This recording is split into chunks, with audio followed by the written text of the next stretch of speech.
Boatworks today is sponsored by Total Boat and Alexial Yacht Coatings, as well as supported by the generosity from the beautiful folks over on Patreon. Thank you so much. Welcome back to the shop, everybody. Hope you are all doing extremely well. Now, this week I want to cover a topic which is really something that you should be thinking about with every single fiberglass project that you decide to tackle, which is which resin or resins should you be using for your particular project. Now, contrary to popular belief, there is no one resin to rule them all. So epoxy fanboys, breathe deep. It'll be okay. Trust me, it'll be just fine. So in this video, I'm going to be referring to two different types of resins, but it's actually referring to three, which is going to be epoxy, polyester resin, as well as vinyl ester. Now, I'm going to be grouping polyester and vinyl ester together because as far as their characteristics, they are damn near identical. They mix the same, they catalyze the same. Working with them as far as wetting out fabric, it's same. They are absolutely identical. Now that's not to say that their properties are different, because they are. But as far as working with them, their characteristics are identical. So when you hear me say polyester resin, you can take that as being synonymous with either polyester or vinyl ester. All right, so now with that said, let's jump into it. Now, when you're looking at a project, there's a few things that you should be thinking about here. And the first one being, what kind of temperatures are you going to be working in? Is it going to be spring and fall time when temps are around that 65, 70-ish degrees? Or is it going to be in the dead of summer when it's just like hot as the gates of hell? Because there is a difference as far as how some materials work in those different temperatures. The second thing to be thinking about is, what size area are you going to be working on? Is it something small that you're going to be able to get turned around start to finish in like a day? Or is it something that's going to be extending several days, if not weeks? And the last is the most important, and that is, how are you going to be finishing all this work when it's all said and done? Are you going to be finishing it in paint, or are you going to be finishing it in gel coat? Now, this is one of those things that before you even start the project, you need to have answered, because that dictates which materials, or at the very least, the order of the different materials that you're able to use. Because so many times I have seen people just jump into a project blind, and come to the finishing stages, they back themselves into a corner because they've used materials that are going to be incompatible with the material that they wanted to use to actually finish this. Now, I'm not saying that you need to have all of the steps figured out from start to finish. That can be a little bit fluid. But what I am saying is that before you even start the project, you need to know what that last and final step is going to be. But there's going to be more on that later on in the video.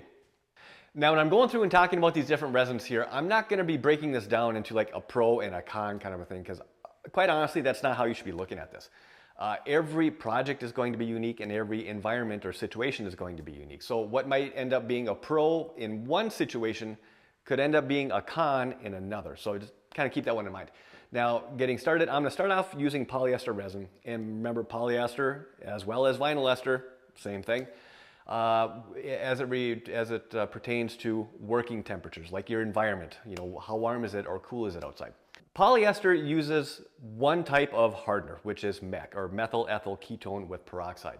And it has kind of a limited range where it's happy, right? So the minimum temperature when working with polyester resin is, all the TDS say is 65 degrees Fahrenheit or warmer. Now that said, I've used it down to 60, and I've always had good luck with it, but I don't know that I would go any further down than that. Otherwise, you might risk it not curing, right? Now, because it has kind of that limited range, its sweet spot tends to be around 70, 75 degrees. Once you start getting above that, say like into the 85, 90 or warmer, that material, it sets up very, very quickly. So there are workarounds with this. Rather than working with one large batch of resin, you can break it down and work with several smaller batches of resin. But just something to keep in mind. So if you're doing something where you need an extended working time to get a particular task accomplished, you're going to need to give some thought as far as how you're going to manage your mixing and application. Now, one of the good things about polyester resin is that it comes in two different versions. It comes in either a laminating or a finishing type resin. And all that means is that one contains wax, the finishing resin, versus one that does not contain wax, which is laminating. And the short explanation on that is that laminating material, you can come in, lay up some material on a Monday, come back on a Friday and pick right up where you left off. You don't need to do any sanding or any additional prep. It's just ready to go. Now, where polyester resin has a lot of versatility is what it allows you to finish that surface off with, because it is compatible with both paint as well as gel coat. Now, when we compare that with epoxy, epoxy is pretty cool because it's got several different types of hardeners that you can use to kind of fine-tune how you want that material to react depending on the temperatures that you're working in. So for example, if you're in a cool temperature, say, and epoxy has the ability to go down to about 40, 45 degrees Fahrenheit, which is quite a bit cooler than polyester resins. But if you're in the cool temperatures, say, like I said, 45, 50 degrees, you can use a fast hardener and the material will work just fine. On the other side of that coin, now, if you're working in temperatures that are 85, 90, 100 degrees, you can get there slow, or in some situations, even a tropical hardener, and really dial that catalyst or that curing process down so that you have enough time to accomplish whatever step it is that you're working on. Now, the one thing to consider when you're talking about using epoxy and having to do several different steps, say you're looking to laminate, say 5 layers of glass, right? Epoxy doesn't really have a laminating window like polyester does. It does have a laminating window, but it is short. And when I say short, I'm talking maybe an hour.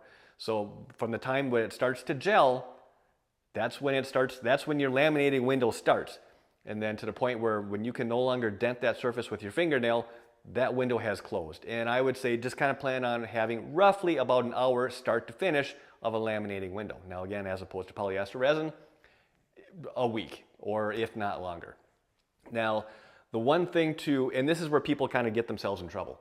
The one thing that is somewhat limiting with epoxy is your options for finishing the repair once all of the work is done. Polyester material in general, and that includes gel coat as well as any other polyester or vinyl ester based materials, they don't really play well going over top of epoxy. You can put epoxy over top of everything, but not everything can go back over top of polyester resin. So the short way of looking at this is that if you're going to be doing all of your work using epoxy, you should plan on doing your finishing work using some type of a paint, whether it's a 1-part paint like with Total Boat Wet Edge or a 2-part like Alexial. So how do these resins factor in when you're planning out, say, like a large versus small project? And honestly, at the end of the day, I think that comes down to where your priorities lie. So for example, what's going to be more advantageous for you? Is it going to be to have extended or longer working times with the material before it starts to gel?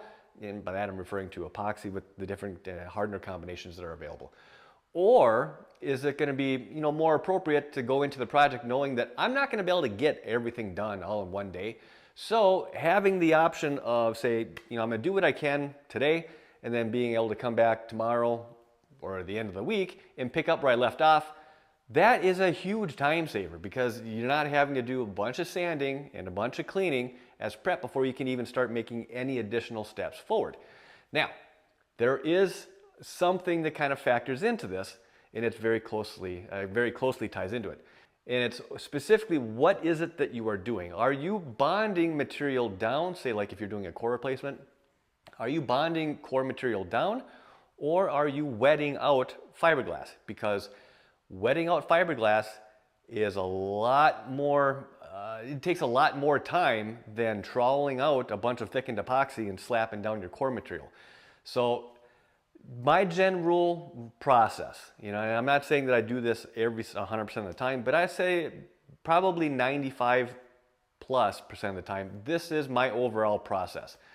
Whenever I'm talking about bonding, whether that's bonding two materials together, like if you're laminating two pieces of plywood or Kusa together for your transom, or you're doing a deck core replacement and you're bonding down the new balsa or plywood or Kusa, when it comes to bonding, it is very, very difficult to beat epoxy.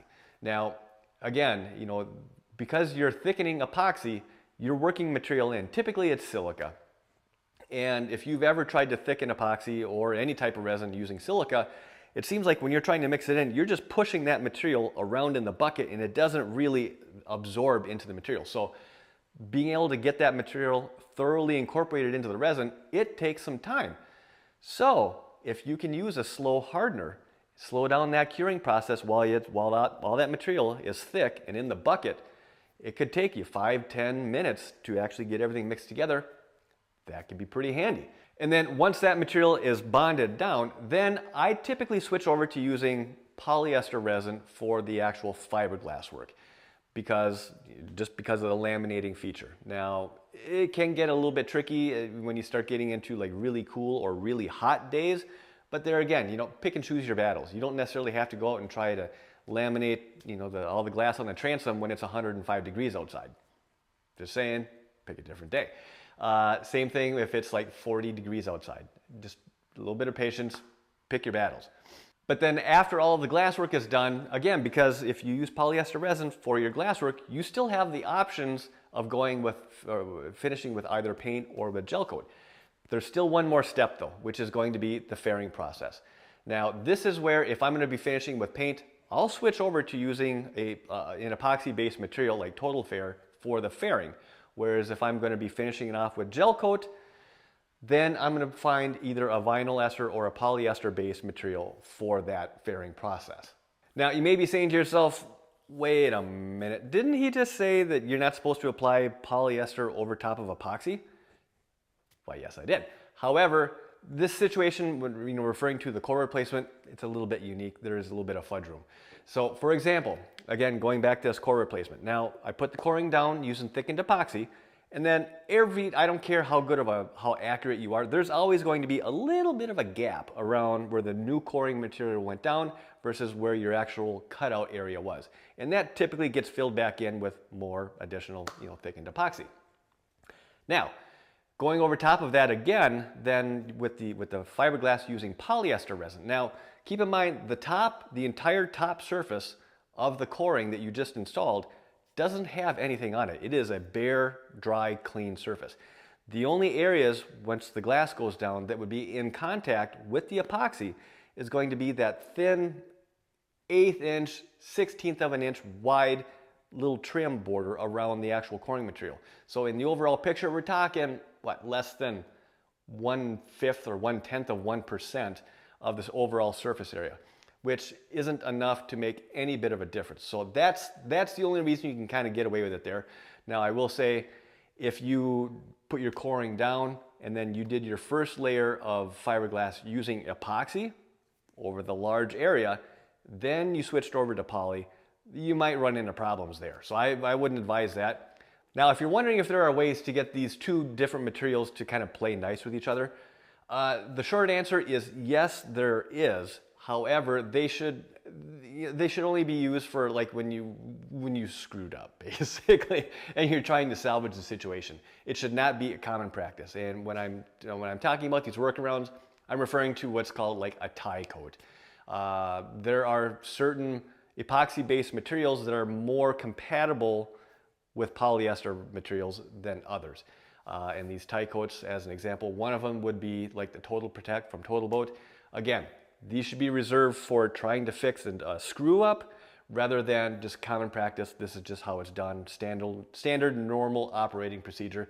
Those should be reserved for 911s only. Now, if you'd like to do a deep dive on these different resins and really get into the nuts and bolts as far as how they work, how you mix them, how you can layer them, I do have a download guide available that I will include a link for down below. I'll have it as a pinned comment under this video. And literally, it goes through anything and everything that you'd want to know or need to know about working with these either epoxy, vinyl, or polyester resins. So if that's something that might be of interest to you, again, I'll have the link for that down below, pinned comment below this video. And on that note, I'm going to wrap this one up. So as always, I hope you enjoyed the video, and I hope you found it helpful. And if you did, hit that thumbs up button. If you're not already subscribed, hit that subscribe button and the notification bell. Thank you very much. I appreciate it. If you have any questions, comments, feel free to leave those down below. I will do my best to follow up with you. And as always, I want to thank you for your time. Thanks for watching. Have a wonderful weekend. And I'll see you in the next video. This has been a Boatworks Today production.